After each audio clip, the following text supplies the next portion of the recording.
Assalamualaikum warahmatullahi wabarakatuh. Bertemu lagi ya sama Nina di channel Rumah Nina. Kali ini kita akan membahas tentang bagaimana cara menggunakan e-learning untuk guru. Oke. Saat ini kita akan membuat kelas online. Nah, ini adalah kelas online yang ditujukan untuk para siswa bisa masuk kelas. Caranya gimana? Oke,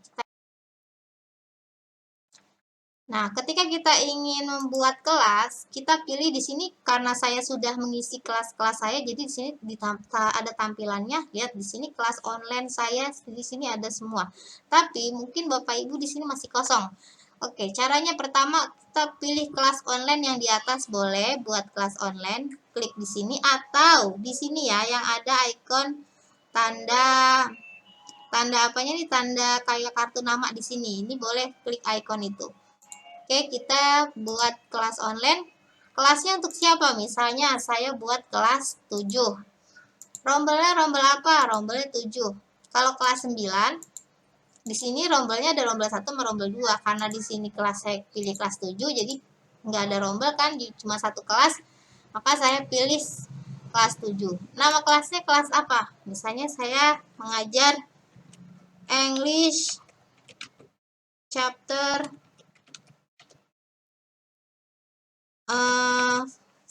misalnya. Kenapa saya tulis di sini? Jadi kelas baru ini diperuntukkan untuk bab.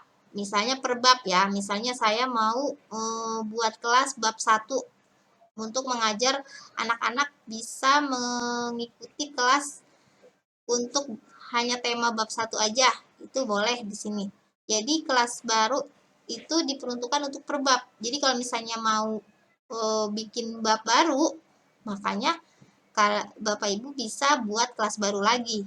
Misalnya bab 1 atau misalnya bab 2 kesenian bahasa Arab bab 1 atau enggak bahasa Arab bab 3 gitu ya.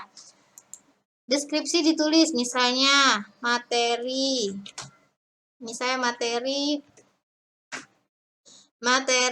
presenten. Oke. Terus di sini pilih pelajarannya apa? Ya, saya pilih misalnya bahasa Inggris, lalu agenda pertemuannya. Misalnya agenda pertemuan ke-6. Lalu kita klik buat kelas. Berhasil. Nah, ketika berhasil kita akan menemukan tampilan seperti ini. Nah, ketika kita sudah membuka kelas online, membuat kelas online, lalu kita harus mengisi standar kompetensinya. KIKD-nya apa? Ya, KIKD-nya apa di sini bisa ditulis. Copas juga boleh. Terus klik save di sini ya.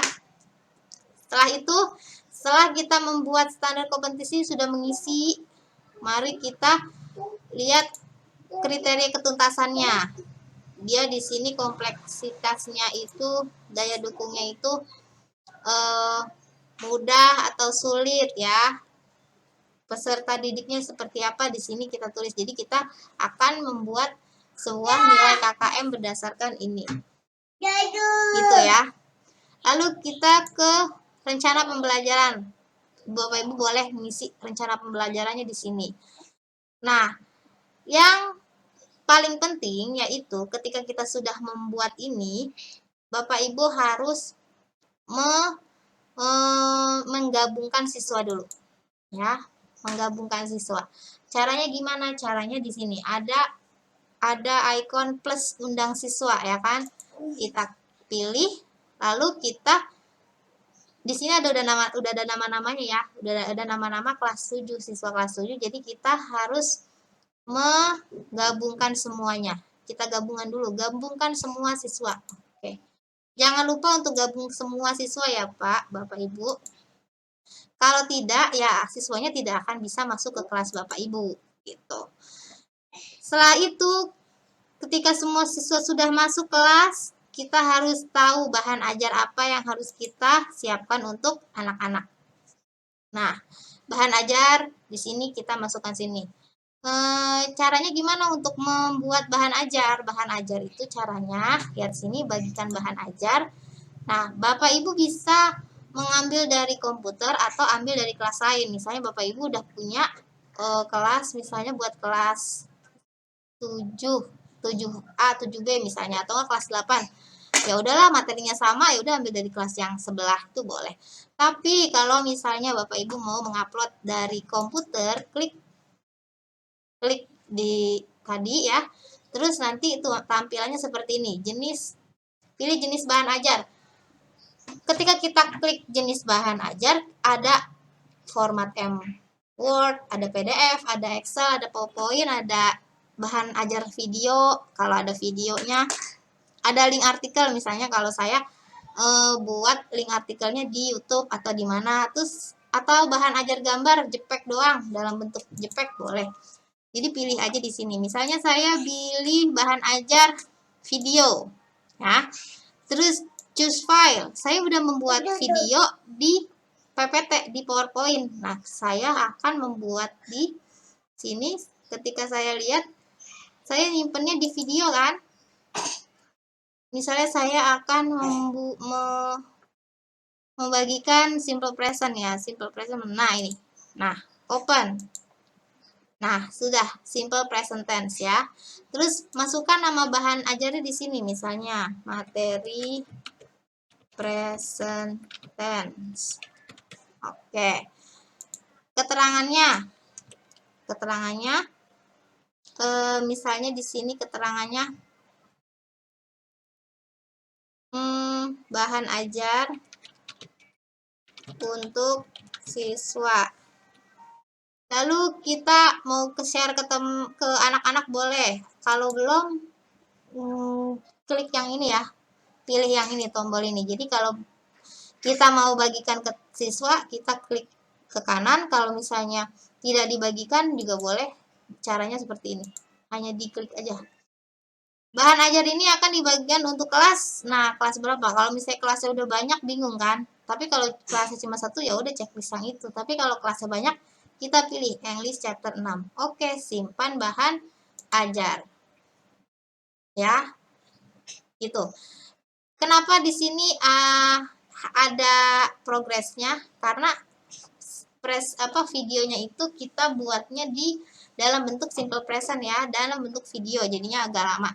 Tapi kalau misalnya bahan ajar Bapak Ibu itu berupa link, klik aja di sini linknya gitu kan ya, kita masukin copy paste linknya, itu sangat cepat, tidak usah pakai proses seperti ini ya. Oke, kita tunggu. Begitu ya cara Bapak Ibu untuk memasukkan bahan ajar. Sampai materi bahan ajar dulu ya Bapak Ibu. Mari kita simak selanjutnya. Oke, kalau sudah, kita akan mencari siswa yang aktif. Gimana sih caranya supaya kita bisa lihat siswa ini aktif apa enggak? Di monitoring aktivitas siswa. Di sini sudah ada ya.